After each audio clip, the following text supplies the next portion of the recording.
Hello guys! Magandang umaga, most especially to all the amazing father figures out there. Happy Father's Day to all of us. And tara, samahan nyo kami to celebrate Father's Day at SM City Lawag. So ang first stop natin is sa Max Restaurant kasi gutom na tayo pagdating natin doon.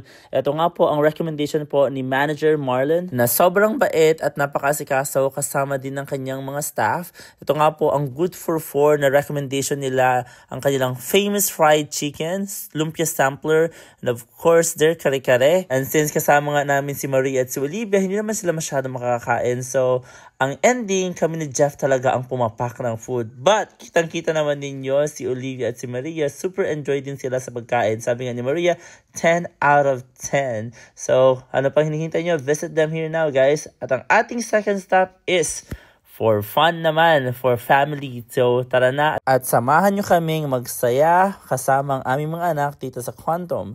Ayan, meron nga po silang dalawang location. Don't you worry kasi meron kayong pagpipilian. Yes, talagang busy po sila. So, medyo magkaroon kayo ng konting patience. Pero nakakalungkot. Wala man lang kaming mga nakuhang mga stuffed toys. But don't you worry kasi nag-enjoy naman ang aming mga anak. And of course, kami din. And eto na nga po yung highlights ng aming Quantum. So, ayan, hindi namin pinalipas o pinalagpas para sumakay po dito sa bungee adventure nila. And take note, 2 years old lang po si Olivia at game na game siya. Love na love po niya. And Maria had to do it again kasama ng kanyang tita Juby kasi halatang hindi siya nag-enjoy. Just a reminder po, ibang token po ang gagamitin natin dito. And don't you worry kasi doon naman po yung pagpapalitan natin. And hayan, hindi rin natin nakalimutan na dumaan po sa Executive Optical kasi why not, diba? Kasi ang isa sa mga perfect gifts para sa ating mga tatay this Father's Day po ay glasses. Kasi para makita nila how much they are loved. So ano pang hinihintay ninyo? And visit them and avail their promo for EO Shields kasi buy one take one na po siya. May kasama ng lens, cleaner spray, and eyeglass cord. So saan ka pa?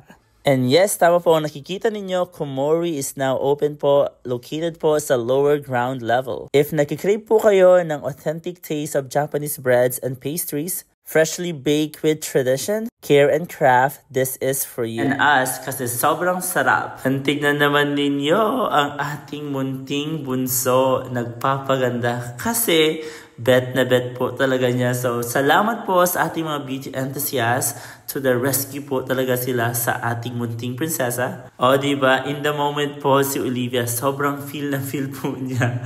Nakakatawa kasi opposite po sila ni Maria. Sobrang kikay po niya. At iba po ang interest po ni Maria. So, it's dinner time na. So, ayan, pumunta po tayo sa Buffalo Wings and Things. And bago pa nyo mapansin, of course, wala po si Olivia dito kasi borlogs na ang ating prinsesa. So, natulog na po siya. So, hindi na namin siya ginising. So, salamat po sa aking nanay na nagbantay po sa kanya. Ito po ang ating pagkain. Napakasarap. O, diba? 4 na klase po ng ating wings. Takam na kami. O, diba? Super excited na kaming kumain. So, ito po ang ating garlic parmesan. Ito po ang ating sesame. And ito naman po ang ating honey barbecue kung saan inaamoy-amoy po ni Maria. And I'm so sorry kasi I can't remember this flavor na po. Pero marami po silang pagpipilian. I think meron po silang 15 flavors. Pero yung mga kinuha po namin ay yung hindi po masyadong anghang. Pero yung actually yung honey barbecue is may konting anghang siya, pero ang sarap-sarap pa rin. Rice po din nila is may konting anghang, pero kung kaya ni Maria, kaya din ninyo. Kasi sinabihan ko siya kung gusto po niya ng white rice, sabi niya, yan na lang po. And as you can see, naubos pa naman niya at nag-second bowl pa po siya. And bago po matapos po ang lahat, we just wanna say thank you all for celebrating Father's Day to all of us. Shout out po kay Sir Justin for taking care of us kasi Father's Day was a little more special this year because we celebrated it with our loved ones and to our newly SM City Lawag kung saan meron po para sa ating lahat.